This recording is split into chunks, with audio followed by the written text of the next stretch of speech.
இன்றைய தினம் பதற வைக்கின்ற ஒரு செய்தி பத்திரிகைகளை நீங்க பார்த்திருப்பீங்க. ஆந்திர மாநிலத்திலிருந்து ஒரு வாழத்தார் ஏற்றிக்கொண்டு ஒரு லாரி திருவண்ணாமலைக்கு வருகின்றது. அந்த திருவண்ணாமலை நகரத்திலே உள்ளே நுழைகின்ற பொழுது அந்த லாரியிலே 2 பெண்மணி இருக்கின்றார்கள். அந்த டிரைவருடைய அக்கா, ஒரு அக்கா மகள்.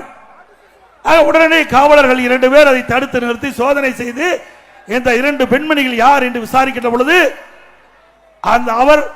அந்த லாரி டிரைவர் குறிப்பிடுகிறார், நாங்க வாழத்தாரை ஏற்றிக்கொண்டு திருவண்ணாமலைக்கு வந்திருக்கின்றேன், அதோடு சாமி தரிசனம் செய்ய என் குடும்பத்தை சேர்ந்த அக்காவும் அக்கா மகளும் அழைத்து வந்திருக்கிறேன் என்று குறிப்பிடுகிறார். நம்ப தயாரா இல்லை என்று அந்த 2 காவலர்களும் விடாப்புடியாக அந்த 2 பெண்மணிகளையும் கீழே இறக்கி அவள் கொண்டு வந்த 2 வாகனத்திலே அழைத்து செல்கிறார்கள். மக்கள் நடமாட்டம் இல்லாத பகுதியை பார்த்து அந்த தாயின் கண் எதிரே அவருடைய மகளை கற்பழித்திருக்கின்றார்கள். 29ஆம் தேதி நடந்த சம்பவம். இது மன்னிக்க முடியாத சம்பவம். ஒரு தாயின் கண்ணெதிரே தன் மகளை கற்பழிக்கிறார். யார்? காவலர். மக்களை பாதுகாக்கக்கூடிய காவலரே இப்படிப்பட்ட ஒரு கொடூரமான செயலில் ஈடுபட்டிருக்கின்றார் என்று சொன்னால் இந்த அரசாங்கம் எப்படி நடந்து கொண்டிருக்கிறது என்பதை நாம் எண்ணி பார்க்க வேண்டும். ஒரு திறமையற்ற முதலமைச்சர், காவல்துறை அவரிடத்திலே இருக்கின்றது. சரியாக நிர்வாகம் செய்யாத காரணத்தினாலே இன்றைக்கு 2 காவலர்கள், மக்களை பாதுகாக்கக்கூடிய காவலர்கள் அந்த 2 பெண்மணியை அழைத்து சென்று ஒரு தாயின் கண் எதிரே மகளை கற்பழித்து என்று சொன்னால் இந்த அரசாங்கம் தொடர வேண்டுமா? தொடர வேண்டுங்களா? இன்றைக்கு பயரை வேலி பாதுகாக்கின்றது. அதுபோல நாட்டு மக்களை பாதுகாப்பது காவல்துறை. அதை நம்பித்தான் மக்கள் இருக்கின்றார்கள்.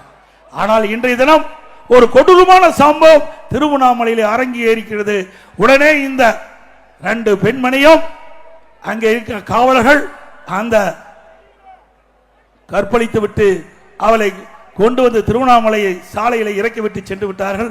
அந்த பெண்மணி அழுது கொண்டிருந்த பொழுது அந்த வழியா சென்ற மக்கள் என்ன ஏது என்று விசாரித்த பொழுது நடந்த கொடூரமான சம்பவத்தை சொன்னவுடன் 108 ஆம்புலன்ஸுக்கு அவர்கள் தகவல் கொடுத்து 108 ஆம்புலன்ஸிலே அந்த 2 பெண்மணியும் அங்கே அவர்களை அந்த வாகனத்திலே அழைத்து சென்று மருத்துவமனை சேர்க்கப்பட்டு மருத்துவமனையிலே அந்த தகவலை அங்கு இருக்கின்ற மாவட்ட காவல்துறை கண்காணிப்பு தகவல் குறிக்கப்பட்டு அதில் சம்பந்தப்பட்ட 2 காவலர்களை கைது செய்து சிறையிலே அடைத்திருக்கின்றார்.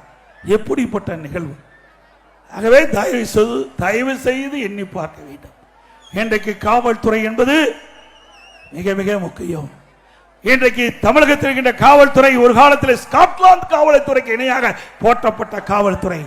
இன்றைக்கு திறமையற்ற முதலமைச்சர், பொம்மை முதலமைச்சர் இந்த நாட்டை ஆண்டு கொண்டிருக்கின்ற காரணத்தினாலே காவல்துறை செயலிழந்து இன்றைக்கு தவறான செயலில் ஈடுபடுகின்ற சூழ்நிலை தமிழகத்தில் ஏற்பட்டிருக்கின்ற என்பதை இந்த நேரத்தில் நினைவு கூர்ந்து அனைத்து இந்திய அண்ணா திராவிட முன்னேற்ற கழக ஆட்சியிலே சட்டத்தின் ஆட்சி நடைபெற்றது. ஆக இப்படிப்பட்ட குற்றங்கள் எதுவும் நிகழாமல் அண்ணா திமுக ஆட்சியிலே பார்த்து கொண்டது. ஆகவே இன்றைய தினம் பெண்களுக்கு பாதுகாப்பு இல்ல, பொதுமக்களுக்கு பாதுகாப்பு இல்ல.